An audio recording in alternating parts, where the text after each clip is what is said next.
தலை அப்படின்னாலே ரசிகர்களுக்கு மிகப்பெரிய ஒரு கொண்டாட்டம். ஏன்னா அவரை வந்து அஜித் அப்படின்னு கூப்பிட்றத விட, ஏகேன்னு கூப்பிட்றத விட, தலைன்னு கூப்பிட்றதெல்லாம் அவங்க ரொம்ப ரொம்ப ரொம்ப ரொம்ப பெருமைக்குரிய விஷயமா நினைக்கிறாங்க. இதற்கு ஒரே ஒரு காரணம் மட்டும் சொல்கிறேன். என்னுடைய வீடியோவை பார்த்துட்டு ஒரு கமெண்ட் செக்ஷனில் கூட அபிநயான்னு ஒருத்தவங்க வந்து என்ன பண்ணியிருக்காங்கன்னா, தலைன்னு சொல்லுங்கள், தலை அஜித்துன்னு சொல்லுங்கள் முதல் முறையாக அப்படின்றது மாதிரி அவங்க சில விஷயத்தில் கமெண்ட்ஸ் போட்டாங்க. இது எதற்காக சொல்கிறேன் அப்படின்னா, அதாவது தலை அஜித் மேலே அவங்க எந்த அளவுக்கு ஒரு லவ் வச்சுருக்காங்க, அன்பு வச்சுருக்காங்க, நட்பு வச்சுருக்காங்கிறது ரொம்ப அழுத்தமாக நமக்கு தெரிய வருது. ஸோ அதனால் தலைனாலே அது அஜித்து தான். ஸோ அபிநயா அவர்களுக்கு வந்து நான் இந்த நேரத்தை தெரிவித்து கொள்கிறேன். இப்போது மே 1ஆம் தேதி அன்றைக்கி அவருடைய பர்த்டேங்க ரொம்ப ரொம்ப ஃபேமிலியோட ஜாலியாக வந்து செலிப்ரேட் பண்ணியிருக்காரு தலை அஜித். ஸோ தமிழ் திரையுலகத்தை சேர்ந்தவர்கள் நிறைய பேர் வாழ்த்துக்கள் சொன்னால் கூட, அரசியல் தலைவர்கள் நிறைய பேர் இப்போ வாழ்த்துக்கள் சொல்லியிருக்காங்க அஜித் அவர்களுக்கு. அது ஒரு மாதிரி நம்ம பெருமையை பார்க்க வேண்டிய விஷயமா இருக்குது. ஸோ நம்ம பிஜேபியுடைய சேர்ந்த அண்ணாமலை அவர்கள் வாழ்த்து சொல்லியிருக்காங்க. அப்புறம் வசந்த் அவர்கள் எம்பி வாழ்த்து சொல்லியிருக்காங்க. அப்புறம் ஓ பன்னீர்செல்வம் அவருடைய பையன் வந்து ரவீந்திரநாத் அவர் வாழ்த்துக்கள் சொல்லியிருக்காரு. அப்புறம் முக்கியமாக அதிமுகவுடைய எடப்பாடி பழனிசாமி அவர்கள் மிகப்பெரிய ஒரு வாழ்த்து சொல்லியிருக்கார். அதில் என்ன சொல்லியிருக்காருன்னா, மிக சிறந்த மனிதர், திறமையானவர், கார் ரேஸ் கிங்கு, துப்பாக்கி சுடுதல் கிங்கு, சிறந்த நடிகர், சிறந்த மனிதர், தமிழ் திரையுடைய ஆளுமை மிக்க நபர், ஒரு நல்ல மனிதருக்கு என்னுடைய இதயம் நிறைந்த பிறந்தநாள் வாழ்த்துக்களை சொல்லிக்கிறேன் அப்படின்னு எடப்பாடி பழனிசாமி அவர்கள் வந்து வாழ்த்து சொல்லியிருக்கார். இவ்வளோ டீட்டெயிலாக வாழ்த்து சொல்கிறாரு அப்படிங்கும்போது அதை ரொம்ப நம்ம வந்து பெருமையாக பார்க்குறேன் நான். அதை இதில் வந்து இன்னொரு சிறப்பு என்னென்னா, ஜெயலலிதா அம்மா அவர்களும் அஜித் அவர்களும் சேர்ந்து ஒன்றா நின்றுட்டு இருக்கிற ஃபோட்டோவோட அந்த வாழ்த்தை சொல்லியிருக்காரு. இது கொஞ்சம் கவனிக்கப்பட வேண்டிய ஒரு விஷயமாக நான் வந்து பார்க்குறேன் இந்த நேரத்தில்.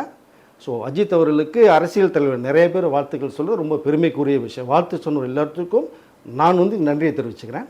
நானும் இந்த நேரத்தில் தலை அஜித் அவர்களுக்கு என்னுடைய இதயம் நிறைந்த பிறந்தநாள் வாழ்த்துக்களை நானும் சொல்லிக்கல ரொம்ப பெருமைப்படுறேன். ஸோ வாழ்த்துக்கள் அஜித் சார், வாழ்க வளமுடன்.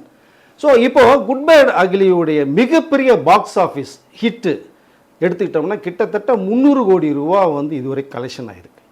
ஓடிடியும் சரி, சேட்டலைட்டும் சரி, எல்லாம் சேர்த்தோம்னா 500 கோடி கிட்டத்தட்ட நெருங்கிறதுக்கு வாய்ப்பு இருக்குது. ஸோ இந்த படத்தினுடைய மிகப்பெரிய வெற்றியை நிமிஷத்துக்கு ஒரு தடவை செலிப்ரேட் பண்ணிட்டுருக்காங்க. எல்லார்ட்டையுமே அவங்களுடைய ஷேரை வந்து இது பகிர்ந்துட்டுருக்காங்க. ஸோ அந்தளவுக்கு ஒரு மிகப்பெரிய வெற்றியை கொடுத்துருக்காரு. அஜித் அவர்களும் இதை எதிர்பார்க்காத மிகப்பெரிய வெற்றி.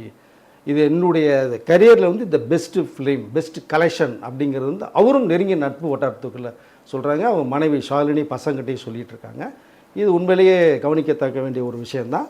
இது எதற்கு சொல்கிறேன் அப்படின்னா, இந்த குட் பேட் அகிலியுடைய படத்தினுடைய கதை அவர் ரொம்ப பிடிச்சி போய் உடனே சொன்னதுக்கான காரணம் என்னென்னா, கிட்டத்தட்ட ஒரு 12 வருஷமாக இந்த கதைக்காக வெயிட் பண்ணிகிட்டு இருந்தார் அப்படிங்கிற விஷயந்தான் எனக்கு ஒரு தகவல் வருது. காரணம் கேட்டிங்கன்னா, ஒரு சின்ன ஃப்ளாஷ்பேக்கில் போகிறேன். மங்காத்தா படம், இந்த மங்காத்தா படம் தான் அஜித் அவர்களை, தலை அஜித் அவர்களை வந்து வேறு ஒரு கோணலில் வேறு ஒரு ஸ்டைலாக காமிக்கப்பட்ட படம். ஆளே பார்த்தீங்கன்னா அவ்வளோ மாதம் அவ்வளோ ஸ்டைலாக இருப்பார். ஃப்ரேம் பை ஃப்ரேம் அசால்ட்டாக நடிச்சிருப்பார். இந்த மணின்னு பேசுகிற டைலாக்கு, அந்த ஸ்டைலிஸு, அந்த ஒயிட் அண்ட் ஒயிட் கோட்டில் வர்றதெல்லாம் பார்த்தா மனுஷன் விளையாடி இருப்பார். ரசிகர்களுக்கு மிகப்பெரிய திணி போட்ட படம், பப்ளிக் ஆடியன்ஸும் ரொம்ப லைக் பண்ண படம். அந்த படத்துலேருந்து அவருடைய ரேஞ்சே வேறு மாதிரி ஆச்சு. அதற்கு முன்னாடியே வேறு லெவல்னு வச்சுங்க. பட் அதுக்கப்புறம் ரசிகர்கள் கூட்டம் இன்னும் அதிகமாச்சு. சரி, வெங்கட் பிரபு அவர்கள் வந்து தலை அஜித்தை வந்து அந்தளவுக்கு செதுக்கியிருப்பார். மீண்டும் அந்த கூட்டணி வருமா அப்படின்னா உடனடியாக வரதுக்கான வாய்ப்புகள் நிறைய இருந்த சமயத்தில் வெங்கட் பிரபு தேவையில்லாமல் சில வார்த்தைகளை வந்து கொஞ்சம் மிஸ்யூஸ் பண்ணுறது மாதிரி பேசினாங்க. அது தலை அஜித் அவர்களுடைய காதுக்கும் போனதுனால மனசு கொஞ்சம் கஷ்டப்பட்டுச்சு. எப்போவுமே தலை அஜித் அவர்கள் என்ன அப்படின்னு கேட்டிங்கன்னா, நேருக்கு நேராக பேசக்கூடியவர், அன்பு இருக்கா நேராக கட்டுறவர், பாசம் இருக்கா காட்டுறவர். அதே மாதிரி எதுவாக இருந்தாலும் நிறைகள் இருந்தாலும் நேரடியாக பேசுவார், குறைகள் இருந்தால் நேரடியாக பேசுவார். அதே மாதிரி தான் தன்னிட்டுக்கிட்ட எது இருந்தாலும் நேரடியாக பேசுங்க அப்படின்னு சொல்லக்கூடிய ஒரு மனிதர் அவர்.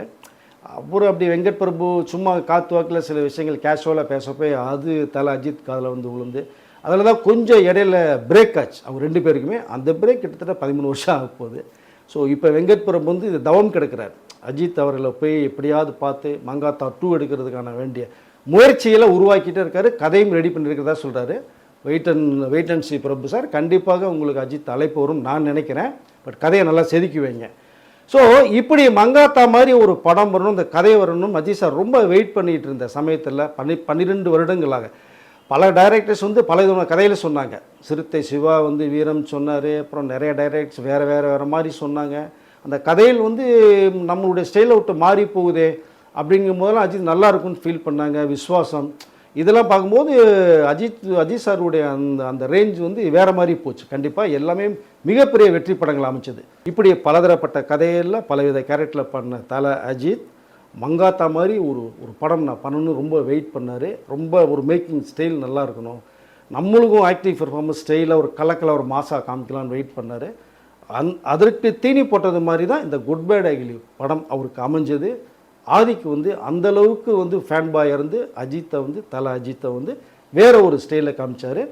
ஆதிக்கிட்ட கேட்டோம்னா நான் இதில் வந்து ஒரு 50% தான் தலையை நான் யூஸ் பண்ணியிருக்கேன், இன்னொரு 50% பேலன்ஸ் இருக்குது, அதை நான் ஃபில் பண்ணணும் அப்படின்னு சொல்லி அவர் வந்து அவருடைய ஆதங்கத்தை கொட்டியிருக்காரு. இந்த மே 1ஆம் தேதி நடந்த பர்த்டே கூட ஆதிக்கு நேரில் போய் வாழ்த்துக்கள் சொல்லி பண்ணியிருக்காரு. ஒரு மிகப்பெரிய ட்ரீட் இருக்குது அப்படின்னு வந்து தல அஜித் ஆதிக்கிட்ட சொல்லும் போது தான் அந்த கூட்டணி இப்போ மீண்டும் உருவாக போகுது. இப்போ இந்த குட் பேட் அகிலி கூட வந்து ஆதிக்கு எப்படி உள்ளே வந்தார்னு கேட்டிங்கன்னா, அவர் 2-3 படங்கள் பண்ணி ரொம்ப அப்செட் ஆகி வேறு மாதிரி ஒரு டைரக்டர்னு பேர் எடுக்கும் போது தான் ரொம்ப அப்போ தான் ஸ்டோரி டிஸ்கஷனு அப்படி இப்படின்னா சில மணி ரொட்டேஷனுக்கு போய் ஒர்க் பண்ணாங்க.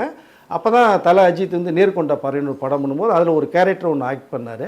அந்த நேரத்தில் அஜித்துடைய நட்பு ரொம்ப அவர்கிட்ட உருவாச்சு. நான் வந்து உங்களுடைய ஃபேன் பாயின்னு சொன்னார். அப்போ அந்த நெருக்கத்தை உருவாக்குனார். அந்த அஜித் அவர்களுடைய அந்த நட்பை உருவாக்கி நெருக்கத்தை உருவாக்குனதுனால அந்த சந்தர்ப்பத்தை பயன்படுத்தி அஜித் அவர்களுக்காக உருவாக்கின ஒரு கதையை ஒரு லைனை ஒன்று சொல்கிறார். அப்போது அஜித் அவர்கள் ரொம்ப எதிர்பார்த்துட்டு இருந்த ஒரு கதை இது தாண்டா அப்படின்னு அவர் வந்து ஆதிக்க லாக் பண்ணுறார். இவா ஃப்ரீ டைமில் பேசுவோம் அப்படிங்கும் போது இதற்கிடையில் வந்து தல அஜித் என்ன சொல்கிறாருன்னா, ஏற்கனவே 2 படம் பண்ணிட்டார் இல்லையா, அது சரியாக போகப்படல, ஃப்ளாப் ஆச்சு, ரொம்ப நொந்து நூடுல்ஸ் ஆகி அதிக சமயம் இருந்தவங்களாம் ஒரு ஹீரோ வச்சு ஒரு படத்தை வெற்றிகரமாக நீ வந்து பண்ணிட்டு வா அப்படிங்கும்போது இந்த மார்க் ஆண்டனியோட படத்தினுடைய கதையும் அஜித் சாருக்கு வந்து ஒரு ட்ராவல் பண்ணியிருக்காரு. இப்போ நீ இந்த படத்தை வெற்றிகரமாக நீ முடிச்சுட்டு நீ வா நம்ம படம் பண்ணுவோம் அப்படின்னு வந்து தல அஜித் வந்து ஒரு வாக்கு கொடுத்துருக்காரு. இந்த ஒரு வார்த்தை பத்தாதா ஆதிக்கு மனுஷன் விளையாடலான்னு சொல்லி விளையாடிட்டு வெளில வந்து தான் டக்குன்னு விஷால் எஸ்ஜே சூர்யா வச்சு மார்க் ஆண்டனின்னு ஒரு படம் பண்ணுறாரு. இது அஜித் வந்து டோட்டல் ப்ரைஸ் பண்ணணும், அடுத்த வச்சு நம்ம படம் பண்ணணும், ஏன்னா கதை ரெடி பண்ணி வச்சுருக்காரு. இப்போ இந்த படத்தை வெற்றி கொடுத்தா கண்டிப்பாக அஜித் அவர்கள்ட்ட போய் நம்ம போய் பக்கத்தில் உட்காரலாம், இந்த படம் பண்ணலாங்கிற ஆசை அவருக்கு அப்படி தூண்டுதலாக இருக்குது. இந்த படம் வந்து வெற்றி மட்டும்தான் அவருடைய கண்முடி நிற்குது. மார்க் ஆண்டனி ஒரு பம்பர் ஹிட் கொடுக்கணும் அப்படின்னு சொல்லி அதற்காகவே பார்த்தீங்கன்னா படம் வந்து ஒரு மாதிரி டைம் லைனில் வந்து ஒரு ஸ்டைலாக கொண்டு போயிருப்பார். படம் பார்த்தீங்கன்னா புது ஜேர்னியாக இருக்கும், காஸ்டியூம்ஸே வெரைட்டியாக இருக்கும். விசாலுக்கே பெரிய பிரேக் கொடுத்த படம், 100 கோடிக்கு மேலே கலெக்ஷன் ஆழ்ந்த படம். இதில் எஸ்ஜே சூர்யா அவர்கள் பாயிண்ட் ஆஃப் வியூவில் ஒரு டைலாக் ஒன்று வச்சுருப்பார். தல அஜித் வந்து இம்ப்ரெஸ் பண்ணுங்கிறதுக்காகவே அதில் ஒரு டைலாக்கே ஒன்று வரும். அஜித் குமார்ன்ற ஒரு ஆடிஷனில் வந்து கலக்கிட்டார் அப்படின்னு ஒரு பையன் வந்து எஜேட்ட வந்து சொல்கிறது மாதிரி வரும். அப்போ சூர்யா அவர்கள் சொல்கிறது மாதிரி ஒரு டைலாக் ஒன்று வரும். இந்த அஜித் குமார் எழுதி வச்சுக்க, பிற்காலத்தில் வந்து எந்த லெவலில் போகிறாரு, அவருடைய டாப் உச்சம் என்ன அப்படிங்கிறது தெரிய வரும்பார் அப்படிங்கிற மாதிரி ஒரு டைலாக் ஒன்று வரும். இந்த டைலாக் வந்து அஜித் அவர்கள் பார்வைக்கு போகணும், இம்ப்ரெஸ் பண்ணுங்கிறதுக்காகவே ஆதிக்க ரவிச்சந்திரன் வச்ச டைலாக் போர்ஷன் இது. படத்துக்கு அதுக்கு சம்மந்தம் இல்லைன்னா கூட இந்த டைலாக் வந்து ரொம்ப இம்ப்ரெஸ் ஆச்சு. ஸோ படம் ரிலீஸ் ஆகுது, மிகப்பெரிய வெற்றி, 100 கோடிக்கு மேலே கலெக்ஷன் அல்லது. அந்த சந்தோஷத்தோடு தான் ஆதிக்க உடனடியாக போய் அஜித் அவர்களை பார்த்து இந்த படத்தினுடைய வெற்றியை சமர்ப்பிக்கிறேன்னு சொன்னார். அஜித் அவர்களும் ரொம்ப சொன்னது மாதிரி நீ வந்து ப்ரூவ் பண்ணிட்டாடான்னு சொல்லி தட்டி கொடுத்து அப்போ தான் குட் பை டேயிலுடைய கதை மீண்டும் பேசப்படுது, படம் பண்ணுவோன்றாரு. அந்த படம் உருவாகுது. இன்றைக்கி வந்து அஜித் அவர்களுடைய ஹிஸ்ட்ரியில் அந்த படம் மிகப்பெரிய அளவில் ஒரு பிரேக், கிட்டத்தட்ட 300 கோடிக்கு மேலே கலெக்ஷன், இன்னும் 200 கோடி இருக்குது, 500 கோடி வரைக்கும் வந்து பேசப்பட்டுருக்கு. திரையுலகம் சரி, எல்லா பேருமே சரி, டிஸ்ட்ரிபியூட் தியேட்டர் ஓடஸ்லேருந்து எல்லா பேருமே ப்ரொடியூசர் கூட மீண்டும் உங்கள் கூட்டணி சேரட்டும், அது சேர்ந்தால் வேறு லெவலில் இருக்கும் அப்படிங்கிற அளவு சொன்னாங்க. அதனுடைய எதிரொலியாக தான் ஸோ இந்த வெற்றியை தொடர்ந்து இப்போ அஜித் அவர்களும் ஆதிக் அவர்களும் ஒன்று சேர போகிறாங்க. சர்ப்ரைஸான ஒரு விஷயம் இருக்குது, ரசிகர்களுக்கு ஒரு மிகப்பெரிய ட்ரீட் இருக்குது. அஜித் அவர்கள் வந்து கிட்டத்தட்ட கன்ஃபார்ம் பண்ணிட்டாங்க ஆதிக்க ரவிச்சந்திரன் தான் அப்படிங்கிறத. அவர் சொன்னார் இல்லைங்களா, 50% தான் நான் யூஸ் பண்ணியிருக்கேன் குட் பை டேயிலில் அஜித் அவர்களை, இதை 100% நான் பண்ணணுங்கிறார்ல. 100% இல்லை, நான் நினைக்கிறேன் 200% அஜித் அவர்கள் வந்து வேறு ஒரு ஸ்டைலில் கோணத்தில் ரசிகர்களுக்கும் மக்களும் கொடுப்பாருங்கிறது தான் என்னுடைய பார்வையில் தெரியுது. நான் வெறித்தனமாக இருக்கார் ஆதிக்க ரவிச்சந்திரன். இந்த ஹிட்டை விட 4 டிஜிட் அளவுக்கு கலெக்ஷன் ஆகக்கூடிய ஒரு ஹிட்டை கொடுத்தே ஆகணும் அப்படிங்கிற மோட்டிவேஷனில் ஆதித்யராஜ் ரெடியாக இருக்கார், அஜித்தும் ரெடி ஆகிட்டார். மீண்டும் 2 பேரும் இணைய போகிறாங்க. இந்த படம் வந்து மிகப்பெரிய அளவில் பேசப்படக்கூடிய ஒரு படமாக கண்டிப்பாக அமையும். இந்த பர்த்டேனுடைய இந்த வீக்கில் ரசிகர்களுக்கு இந்த விஷயத்தை சொல்ல நான் ரொம்ப பெருமைப்படுறேன்.